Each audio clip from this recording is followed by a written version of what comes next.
वकालत में इंटर्नशिप क्यों ज़रूरी है, आज हम उस पर डिस्कस करते हैं। वकालत में इंटर्नशिप इसलिए ज़रूरी है या लॉ ट्रेनी या लॉ क्लर्क होना इसलिए ज़रूरी है कि जो किताबें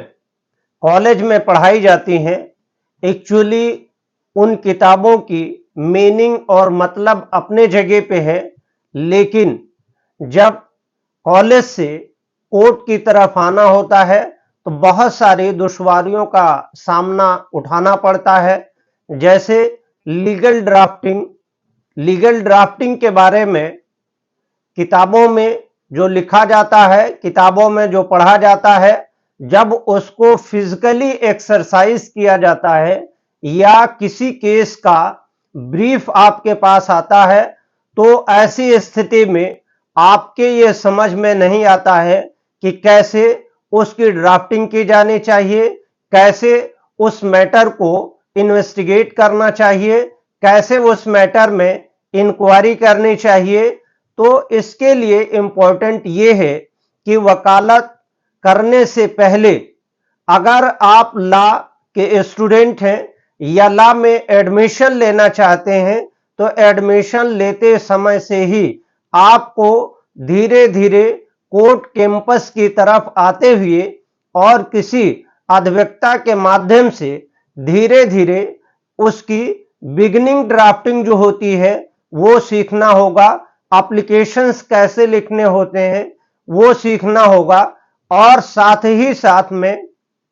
ट्रायल कोर्ट में एप्लीकेशन कैसे फाइल की जाती है वो सीखना होगा। उसके बाद धीरे धीरे छोटे मैटर्स में, जैसे बेल में आप एसडीएम वगैरह के यहाँ, एग्जीक्यूटिव मजिस्ट्रेट के यहाँ 151, 107-16 या इस तरह के मैटर में जहां पे पुलिस चालान करती है किसी प्रिवेंटिव ऑफेंसेस में, जो एग्जीक्यूटिव मजिस्ट्रेट के यहाँ पेश किया जाता है, वहां पे भी सीख सकते हैं। और ऐसे ही डिस्ट्रिक्ट कोर्ट में पहले मुंसफ मजिस्ट्रेट और एसीजीएम या सीजीएम की कोर्ट तक धीरे धीरे प्रैक्टिस सीखनी चाहिए, और ये कोर्ट में बैठ करके वॉच करना चाहिए और ये देखना चाहिए कि किस मैटर में कौन सा मैटर कोर्ट के सामने है और उसमें काउंसिल के जरिए से किस तरह की अपीयरेंस दी जा रही है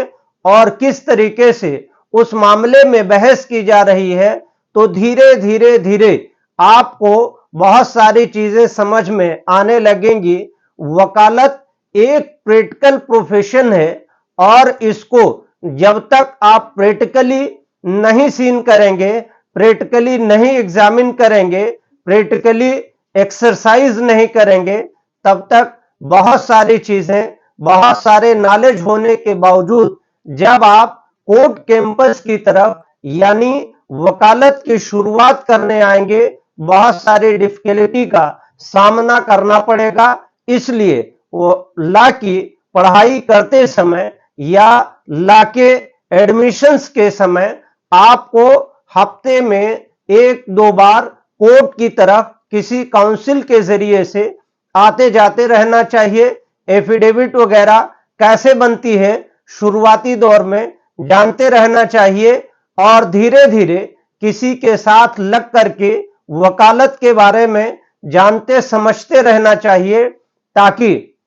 लॉ की पढ़ाई कंप्लीट करने के बाद बहुत ज्यादा दिनों तक इनिशियल प्रोसीडिंग सीखने में दुश्वारी ना हो। और जब आप लॉ की पढ़ाई कंप्लीट करके जैसे ही बार काउंसिल में रजिस्ट्रेशन कराएंगे, वैसे आप छोटे छोटे मैटर में अपीयरेंस दे सकते हैं। अगर इंटर्नशिप आपने की होगी या इंटर्नशिप किए रहेंगे, तो बहुत सारे छोटे छोटे मामलों में अपना वकालतनामा फाइल करके आप अपनी अपीयरेंस शुरुआत से ही कोर्ट में दे सकते हैं। और अगर आपने ड्यूरिंग एजुकेशन यानी विधि की पढ़ाई करने के दौरान अगर आपने इंटर्नशिप नहीं की या किसी के माध्यम से बिगिनिंग शुरुआत नहीं की, तो कोर्ट कैंपस में आने के बाद बहुत सारी डिफिकल्टीज का सामना करना पड़ेगा, बहुत सी सारी दुश्वारियों का सामना करना पड़ेगा। तो इसीलिए हमारी